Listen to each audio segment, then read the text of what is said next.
El tema que la organización me ha pedido que brevemente trate de desarrollar es la responsabilidad de la Iglesia en su dimensión pública. Y con la ayuda del Señor vamos a tratar de hacerlo en los siguientes 4 puntos. En primer lugar, marco conceptual. En segundo lugar, respuesta teológica. En tercer lugar, aplicación en lo concreto. Y en cuarto y último lugar, propuesta de conclusiones.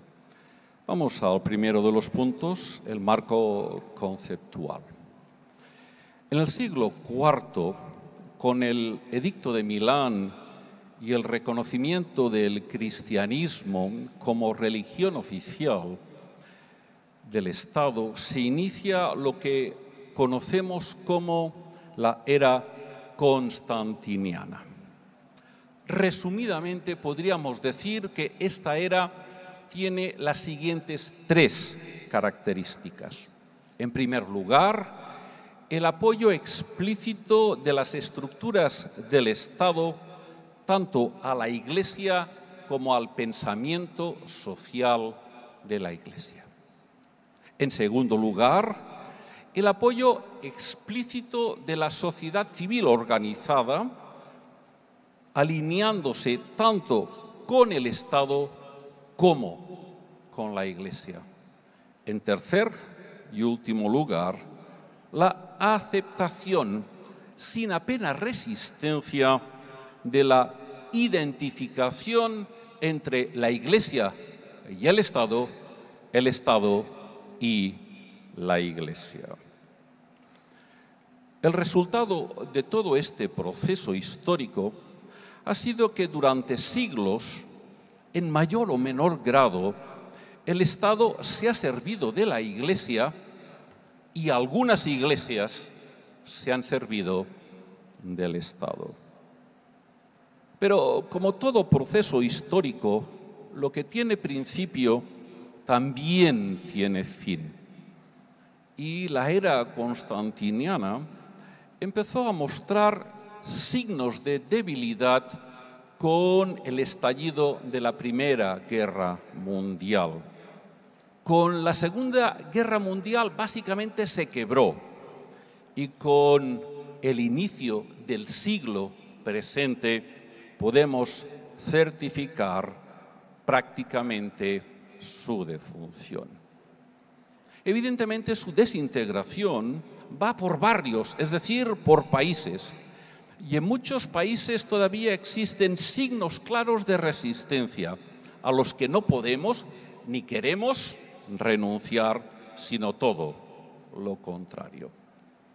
El cambio de paradigma histórico nos sitúa en las mismas o parecidas circunstancias en las que se encontraron los cristianos de los primeros siglos, en los que el Estado legislaba al margen o en contra de la fe cristiana, en contra del cristianismo. Sin embargo, no hay que olvidar que la historia de la Iglesia es la historia de su peregrinaje espiritual. Y es en ese peregrinaje en el que surge la Reforma, marcando un hito sin retorno, un hito que nos caracteriza como hijos e hijas de esa experiencia transformadora. El teólogo e historiador, el doctor Justo González, nos recuerda que Lutero identificaba, sabía perfectamente que el problema humano es que estamos atados al pecado y a los poderes del mal.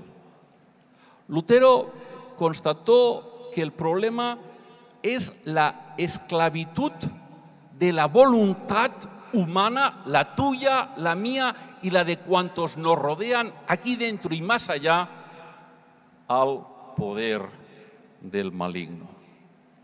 Pero la pregunta que podemos y debemos formularnos en el marco conceptual está muy clara. ¿Cómo podemos liberarnos personal y colectivamente del pecado y del poder del maligno en una era que sin duda podemos constatar que es la era post-constantiniana? El segundo punto, la respuesta teológica. ¿Cómo podemos responder a la pregunta desde la perspectiva bíblica y teológica? Seguramente una buena manera de intentarlo es recuperando la manera de hacer y de pensar de la Iglesia cristiana en la era preconstantiniana, antes del Edicto de Milán, antes de que la religión cristiana fuera la oficial del Imperio Romano. Por falta de tiempo, quisiera centrar su atención en una de las tres corrientes teológicas que marcan la historia del pensamiento teológico de la Iglesia hasta nuestros días, lógicamente con sus lógicos desarrollos. Para el padre de la teología latina, es decir, para Tertuliano, que vivió entre el año 160 y 220, el problema humano es el de la deuda que todos y cada uno de nosotros tenemos con Dios a causa de nuestro pecado. Para el alejandrino Orígenes, 185-254, el problema humano es la ignorancia que tenemos los seres humanos de las cosas de Dios. Y el último que quiero citar de los padres de la Iglesia, para Irineo, 130-202, el problema humano es la sujeción, la dependencia, la influencia que tiene el pecado y el maligno en la vida de los seres humanos.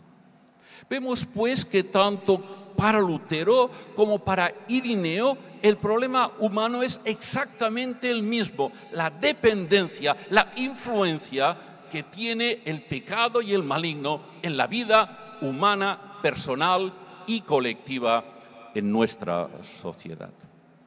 Y frente a ese problema, Irineo nos recuerda que todos necesitamos una experiencia personal de liberación. Necesitamos apropiarnos de la victoria de Cristo en la cruz, de la victoria del poder de Cristo sobre el pecado, sobre la muerte y sobre el maligno. El mismo Irineo escribe: Cristo es quien le ha devuelto la libertad a la humanidad. Repito porque la frase merece su atención. Cristo es quien ha devuelto la libertad a la humanidad.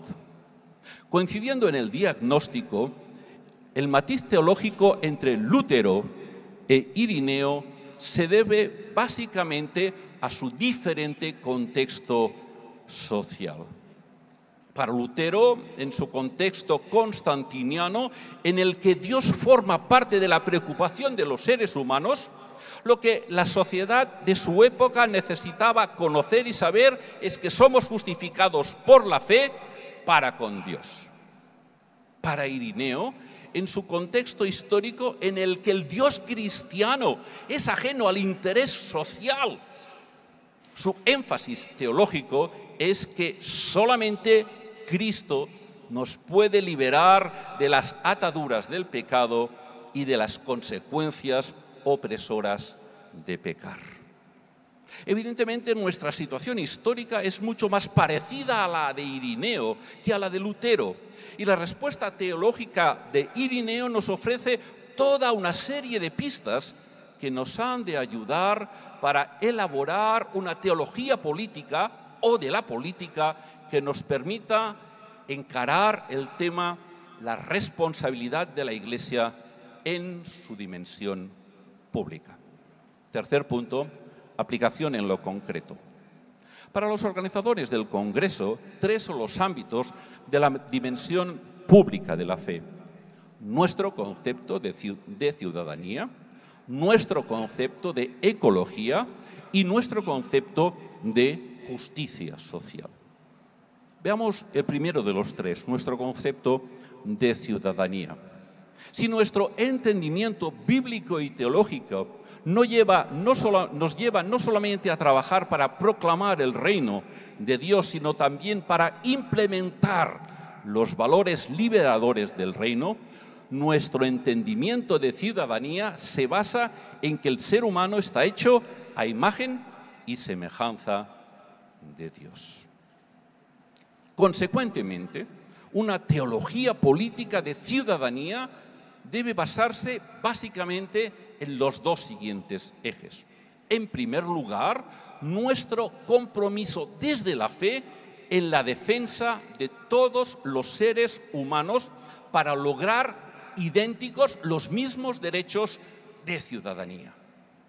Y el otro eje, nuestro compromiso, pero no cualquier compromiso, sino un compromiso activo en el rechazo de toda situación de discriminación que rompa las reglas de la convivencia.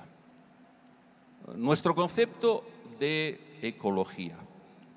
Para nosotros y para nosotras, hombres y mujeres que creemos en el Dios de la Biblia, el universo es el resultado de la acción creadora de Dios. Por su gracia, Dios nos ha concedido a los seres humanos la responsabilidad de administrar su creación, esta creación. El mandato cultural de Dios en relación a su creación es la de responsabilizar tanto a creyentes como a los no creyentes de su creación. Con una diferencia, con un matiz que merece la pena destacar. Los creyentes nos sentimos vinculados por la enseñanza bíblica más allá de nuestra posición política o personal, porque Dios nos vincula con una buena administración de su creación. El mandato divino es que hagamos un mundo sostenible y el mandato ecológico de Dios es que nuestra economía no debe estar orientada al lucro desmedido, sino una economía orientada a las personas. Personas viviendo en un mundo sostenible, gestionado desde la sobriedad. Una virtud evangélica que no debemos olvidar y que debemos seguir reivindicando como nuestra. Nuestro concepto de justicia social. La legalidad sin justicia social es una farsa que solamente beneficia a los poderosos. Lo vuelvo a repetir. La legalidad sin justicia social es una farsa que solamente beneficia a los poderosos. Un par de ejemplos que conocen casi todos ustedes. En la democracia norteamericana, durante un tiempo, durante demasiados años, los negros no podían sentarse con los blancos. Cuando una mujer llamada Rosa Parks se atrevió a sentarse en un autobús allí en su ciudad, en Montgomery, donde le correspondía sentarse a los blancos, lógicamente y lamentablemente se le aplicó la legalidad vigente y fue sancionada por haberse atrevido sencillamente a sentarse donde se sentaban los blancos. Un hombre al que mi hermana, que acaba de precederme, ya ha mencionado, Martin Luther King, lo tuvo muy claro.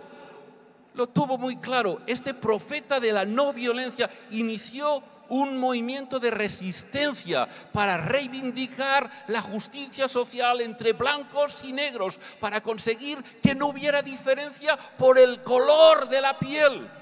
Antepuso la justicia social a la legalidad vigente. Otro Nobel de la Paz, Nelson Mandela, un hombre absolutamente admirable, en un país en el que clasificaban a la gente por el color de su piel.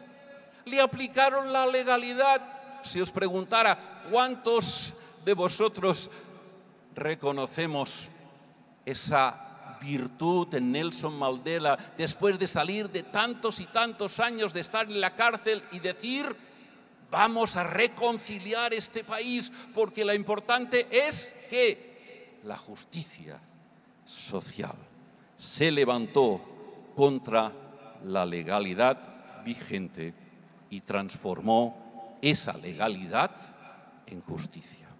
La historia de la Iglesia protestante es una historia de liberaciones tanto personales como colectivas.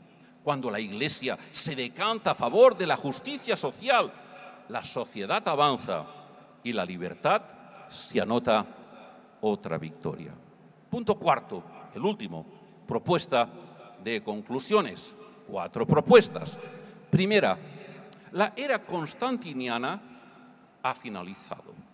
Vivimos en un mundo mucho más parecido, a pesar de los avances tecnológicos, al que vivieron los primeros cristianos durante los primeros años de los primeros siglos de nuestra fe.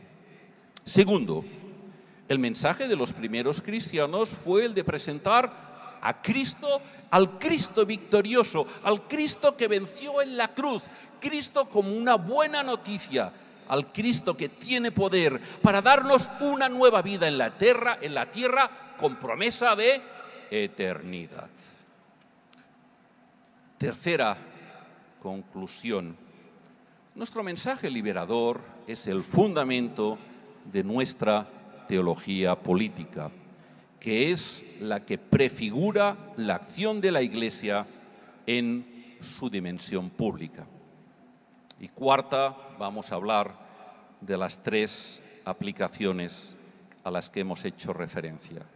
Nuestro concepto de ciudadanía nos obliga a defender la igualdad de derechos para todos los seres humanos y a rechazar toda situación de discriminación. Nuestro compromiso ecológico nos vincula al mandato divino de hacer un mundo sostenible en una economía orientada a las personas. Y nuestro compromiso con la justicia social nos coloca siempre al lado de los más débiles, al lado de los que les toca perder, o si me permiten expresarlo en palabra bíblica, al lado de las viudas, de los huérfanos y de los inmigrantes. Martín Lutero, en su trabajo sobre la libertad cristiana, escribe lo siguiente: para que nos resulte posible un conocimiento profundo de lo que significa ser cristiano y la manera que hemos de actuar en relación a la libertad que Cristo ha conquistado para nosotros, comenzaré con 2 conclusiones. Primera, el cristiano, la cristiana, es un hombre, una mujer libre, señor de todo y no sometido a nadie. En segundo lugar, el cristiano, la cristiana, es un servidor, una servidora, al servicio de todo el mundo y sometido a todo el mundo. Que Dios les bendiga.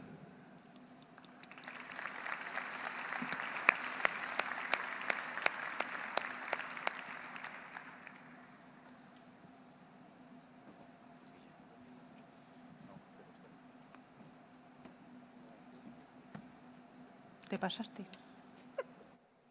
Buenas tardes. Yo sé que esto es una maratón. Seguro ya de ver, si vosotros estuvieseis aquí viendo vuestras propias caras, me diríais muchas cosas.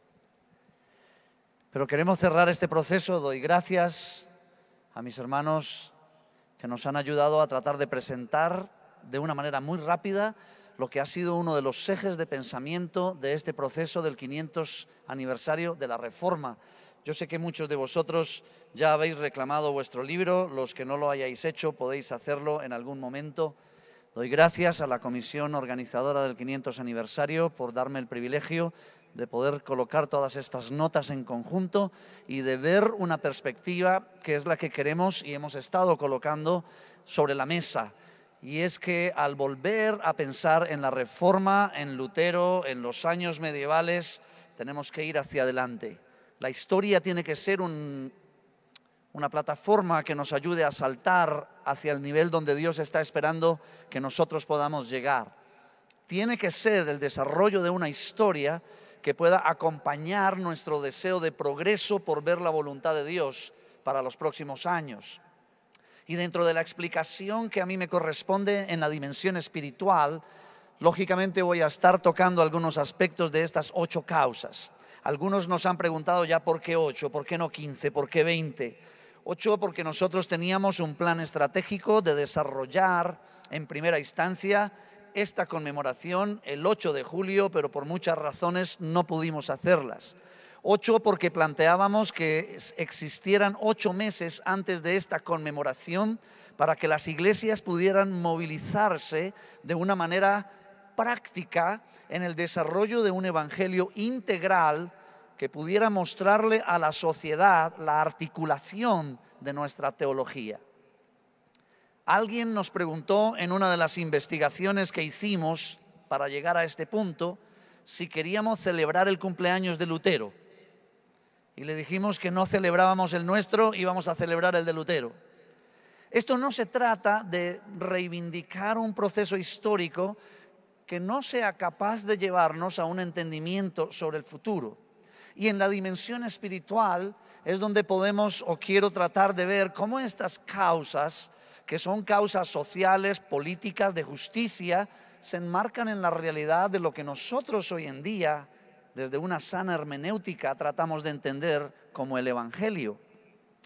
Quiero decirles que la Reforma no solo fue una gran revolución religiosa, si es que así algunos lo ven. Se puede percibir lógicamente desde muchas perspectivas, acercamientos históricos, culturales, teológicos.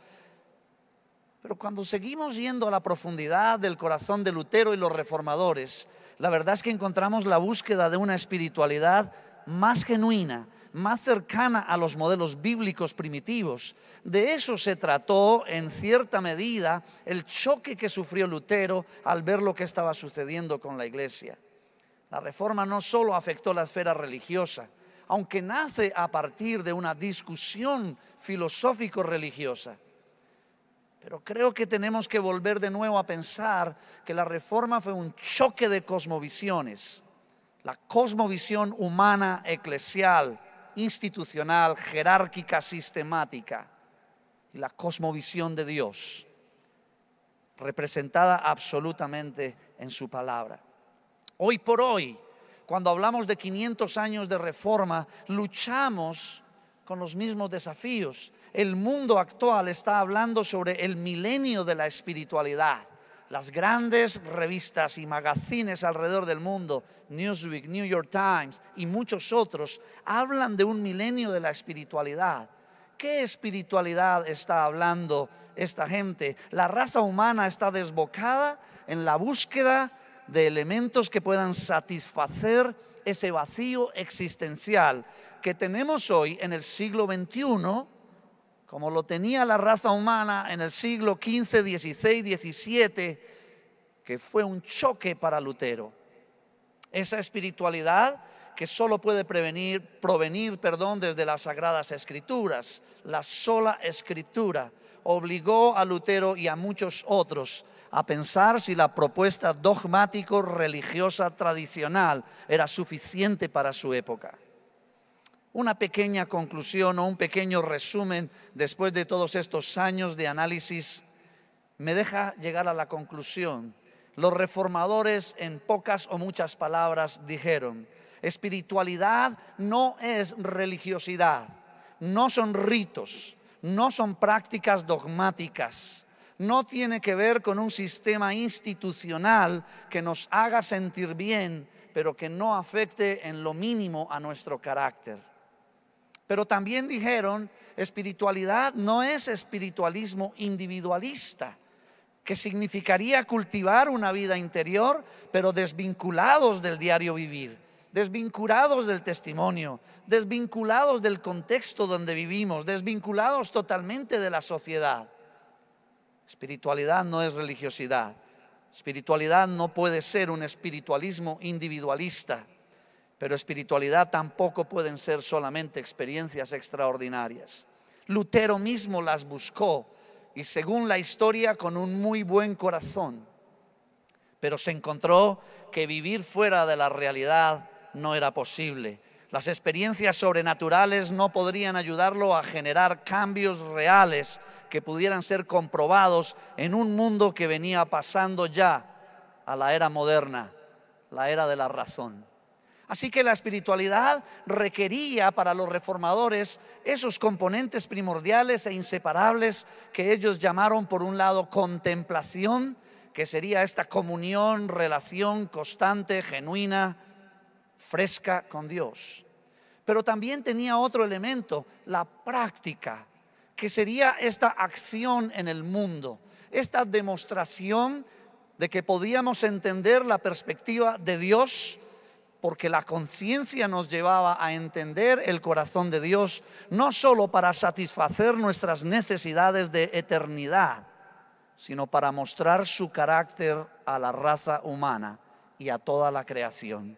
La contemplación sin acción nos llevaría a la evasión de la realidad, y la acción sin contemplación nos podría llevar a un activismo vacío sin naturaleza alguna. Así que los mismos reformadores comenzaron a darse cuenta que el laboratorio de experimentación y de verificación de la fe era la misma sociedad, el mismo contexto. Si no podríamos mostrar a un Dios real, entonces no podríamos crear transformaciones impactantes. ¿Qué está pasando en el siglo XXI con los desafíos que tenemos para continuar adelante? ¿Por qué hemos enmarcado el proceso de pensar en causas? Causas usando la acepción de buscar un paladín que empuje una filosofía o una ideología que pueda arrastrar a otras personas hacia un conocimiento más profundo de Dios desde una práctica con el Evangelio. Sabemos suficiente, pero eso no ha sido suficiente para impactar al mundo de la manera que queremos. En 1916 Coca-Cola Company lanzó un desafío diciendo: en el año 2000 todo ser humano habrá tenido o tendrá una Coca-Cola en su mano. En el año 2000 lo consiguieron con 2/3 de la población del mundo. En el año 2000 se han planteado que para el año 2025 todo ser humano haya tenido o tendrá una Coca-Cola en su mano. Si esto no es una causa que mucha gente persigue, cuéntenme otras historias. La espiritualidad de la que nosotros estamos hablando a través de estas causas es cómo podemos articular la interpretación que tenemos de las Escrituras para poder ponerla en un lenguaje de entendimiento del pueblo. ¿Cómo podemos hacer lo que hizo Lutero al traducir la Biblia? Pero traduciendo no en este caso, para muchos, las Escrituras, sino traduciendo esto que nosotros llamamos amor, gracia, misericordia, que no sean solo sencillos conceptos en categorías filosófico-teológicas, sino que sean elementos reales que pueden impactar a la gente con un testimonio vivo. La dualidad que se ha mantenido aún después y antes de Lutero sobre las cosas sagradas y las seculares muchas veces no nos ha permitido mostrarle al mundo a un Dios verdadero, impactante. Ahora, esa espiritualidad dentro de las 8 causas también se muestra en un proceso de ser capaces de mantener nuestro testimonio acorde con nuestras creencias.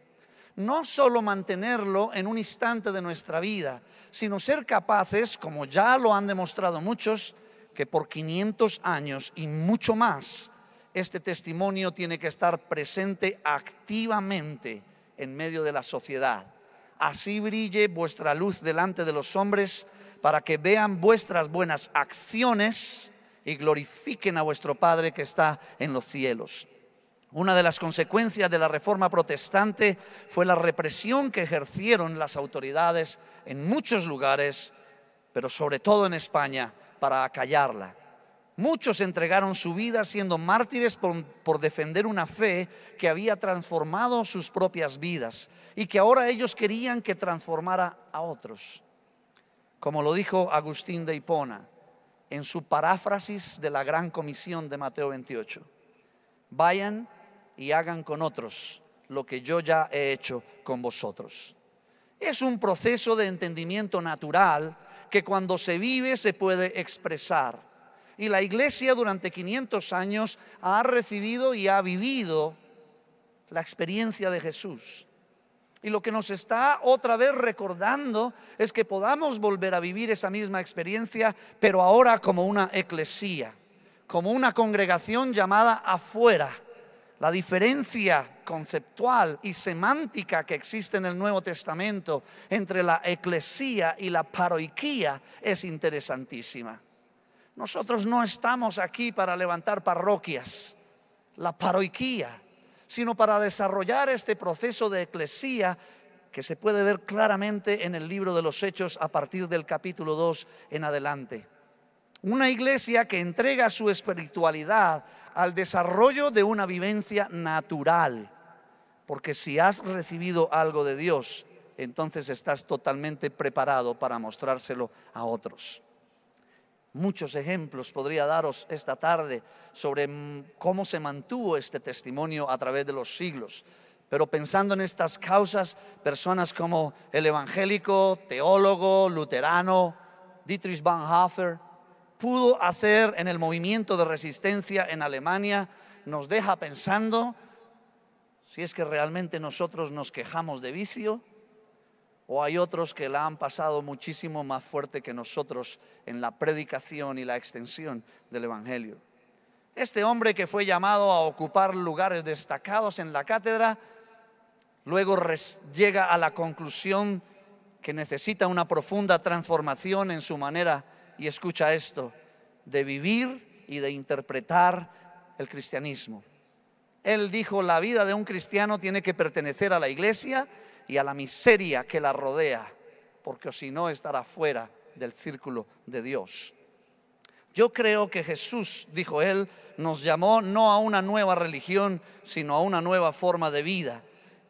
Y si nosotros estamos celebrando 500 años hoy y estamos pensando en estas consecuencias que salieron como resultado de la reforma, tenemos que llegar a las mismas conclusiones y buscar los mismos resultados. ¿Qué clase de impacto estamos desarrollando dentro del entendimiento que tenemos de Dios y la articulación para mostrarlo a la sociedad que nos rodea? La sensación que hay hoy día de olvido de parte de Dios en medio de la humanidad era la misma que se vivía en el siglo XV, XVI y en adelante. Ese dolor que tiene la raza humana por no poder encontrarse a sí mismo y no poder encontrar a Dios.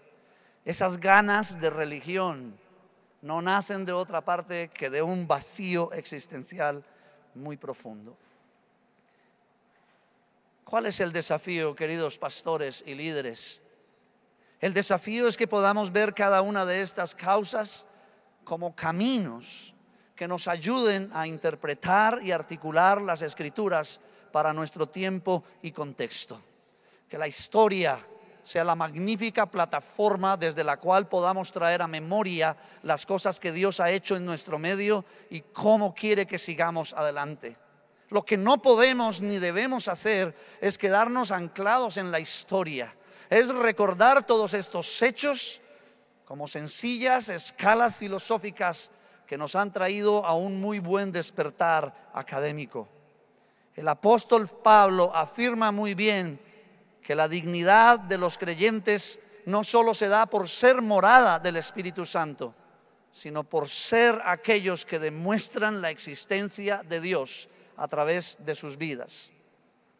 Quiero orar con vosotros en esta tarde para que la iglesia en España y más allá pueda entender que estas 8 causas, o 15 o 10 o las que encuentre, se puedan convertir en motores muy activos de nuestra evangelización para los próximos años en esta nación que tanto lo necesita. Quiero pedirte que te pongas en pie y que podamos tener un minuto para orar juntos. Que el Señor nos ayude a que esta conmemoración sea solo una plataforma de lanzamiento. Esto no termina el sábado en la noche con el concierto. Ahí es donde inicia nuestro desafío de salir de aquí, de ser una eclesía y de articular muy bien la historia, la fe y la teología. Señor, damos gracias por el privilegio que nos das de estar aquí. Gracias por mis hermanos y hermanas provenientes de todos los rincones de España. Gracias por lo que has hecho en la historia, pero por lo que estás dispuesto a hacer ahora en nuestra tierra. Gracias por España. Gracias por los pensamientos que tú tienes a pesar de nuestra historia. Gracias porque no nos has olvidado y nos tienes en un lugar de tu corazón. Oramos que nosotros como pastores y líderes seamos capaces de encontrar esos caminos que articulan las verdades de la Escritura y las ponen en un lenguaje entendible a todos aquellos que todavía no han visto el rostro de Jesús. Que la iglesia en España, Señor, pueda tomar nueva fuerza para emprender esta parte del viaje que nos corresponde en este tiempo. Oramos esto en el nombre de Jesús. Amén y amén. Podéis sentaros.